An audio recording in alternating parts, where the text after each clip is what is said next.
Welcome viewers और मेरे साथी एस्ट्रोलॉजर्स।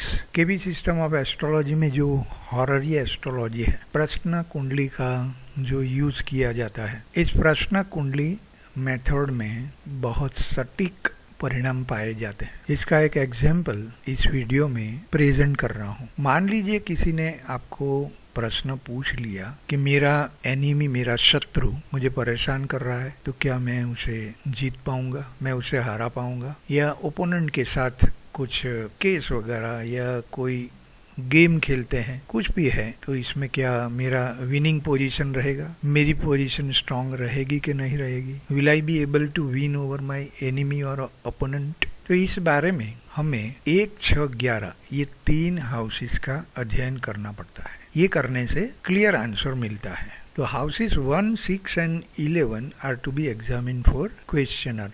1 नंबर का जो घर है, फर्स्ट हाउस, ये क्वेश्चनर के लिए है, 6 नंबर एनिमी के लिए है, और 11 फुलफिलमेंट ऑफ डिजायर, ये सबको पता है, विनिंग के लिए है। और इसके साथ साथ ओपोनेंट के लिए हमें 5, 7 और 12 का अध्ययन करना पड़ता है।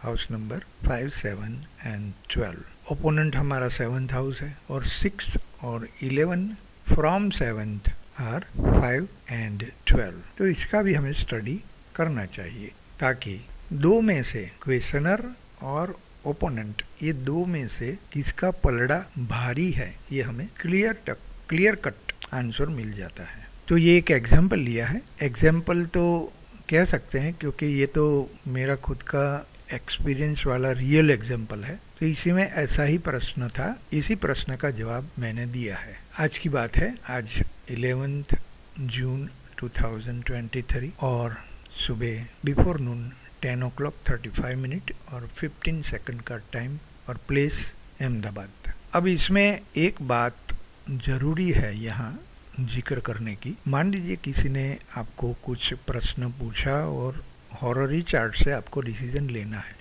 तो अगर आपको लगता है कि सामने वाला जो क्वेश्चनर है, जो पूछ रहा है, वो जेन्युइन है और सीरियस है और रियल में वो प्रॉब्लम में है और पूछ रहा है, तो उसी समय ऐसा कुछ सॉफ्टवेयर है। तो इस सॉफ्टवेयर में जो फीचर दिया गया है, मान लीजिए ये एक स्विच है, ये एक बटन है, वहाँ पुश कर देंगे आप, तो उसी क्षण का यहाँ आवर, मिनट और सेकंड आ जाएगा। और बाद में प्लेस में ये अपने लॉन्गिट्यूड, लैटिट्यूड हमें चेंज करने हैं, डेट लिखनी है, वो आ जाएगी। ठीक है, वो हमें सेट करनी होगी। अब ये क्या है, date of question, time of question और प्लेस ऑफ क्वेश्चन। यहाँ प्लेस ऑफ क्वेश्चन के बारे में खास याद रखना है कि ये प्लेस जहाँ से प्रश्न का जन्म हुआ है, मतलब प्रश्नकर्ता अगर दिल्ली में है तो यहाँ दिल्ली लिखेंगे, अगर मुंबई में है तो मुंबई लिखेंगे। जहाँ से वो व्हाट्सएप भेज रहा है या कॉल कर रहा है या कुछ भी है, तो उसकी फिजिकल प्रेजेंस जो सिटी में है, वहाँ वो क्वेश्चन का जन्म हुआ है।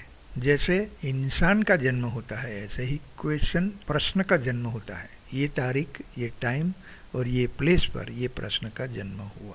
तो ये हुई अपनी प्रश्न कुंडली हॉररी चार्ट। अब इसी चार्ट में मेन तो इसका सिग्निफिकेटर टेबल है, ये सिग्निफिकेटर टेबल है। तो इस पर से हमें आंसर देना है। जैसे हमने अभी बात की कि हमें 1, 6 और 11 को जज करना है, तो यहाँ इसमें एक डिटेल देनी जरूरी है। ये पहला कॉलम है, पहला कॉलम, ये प्लेसमेंट ऑफ स्टार लॉर्ड है, ये प्लेनेट का प्लेसमेंट ऑफ स्टार लॉर्ड है, ये प्लेसमेंट ऑफ प्लेनेट है, ये प्लेनेट कहाँ बैठा है ये लिखा है, और इसका स्टार लॉर्ड कहाँ बैठा है ये लिखा। ये स्टार लॉर्ड के ये हाउसेस C कॉलम में लिखे हैं, और प्लेनेट के हाउसेस D कॉलम में लिखे हैं। E कॉलम में ये सारे कस्पल सबलॉर्ड कौन है ये बताया गया है। जैसे कि मंगल 6th कस्प का सबलॉर्ड बना हुआ है, मर्क्यूरी 2nd और 8th हाउस का सबलॉर्ड बना हुआ है, ऐसे करके ये इन्फॉर्मेशन है। तो यहाँ हम स्टडी करने वाले हैं, देखने वाले हैं 1, 6 और 11। तो यहाँ 1, 6 और 11 हम स्टडी करेंगे।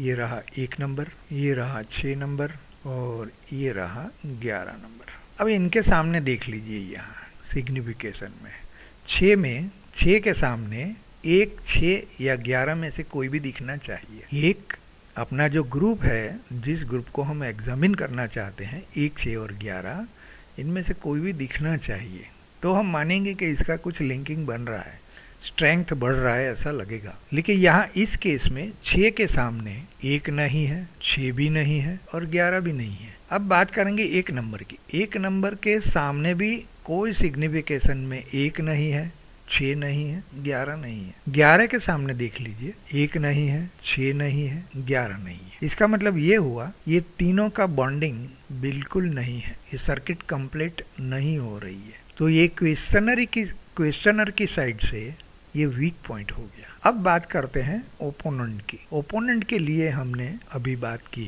5, 7 और 12 का हम अध्ययन करेंगे। ये रहा 5, ये रहा 7 नंबर और ये रहा 12 नंबर। इनके सामने देख लीजिए, 5 और 7 के सामने हमें 5, 7 और 12 दिखने चाहिए, तो एक 7 भी दिख रहा है, ये 7 भी दिख रहा है। 12 के सामने 5, 7 और 12 में से कोई भी दिखना चाहिए। ज़्यादा दिखते हैं तो अच्छी बात है। 7 दिख रहा है, 12 दिख रहा है, 7 दिख रहा है, तो इतने सारे नंबर मैच कर रहे हैं। इसका मतलब ये हुआ कि ये पूरी सर्किट मजबूत है और ये सर्किट कंप्लीट हो गई, इनका तालमेल, ट्यूनिंग बन गया। इसका मतलब ये हुआ कि ओपोनेंट ज़्यादा मजबूत हो गए। तो अब डिसीजन ये आया, कंक्लूजन ये आया, तो क्वेश्चनर की साइड, क्वेश्चनर ये विन नहीं कर पाएगा, ये ओपोनेंट को हरा नहीं पाएगा, अपने शत्रु को, वो वीक पड़ता है। इसीलिए मैंने जवाब दिया कि आप डिफेंडिंग में वीक नजर आ रहे हैं और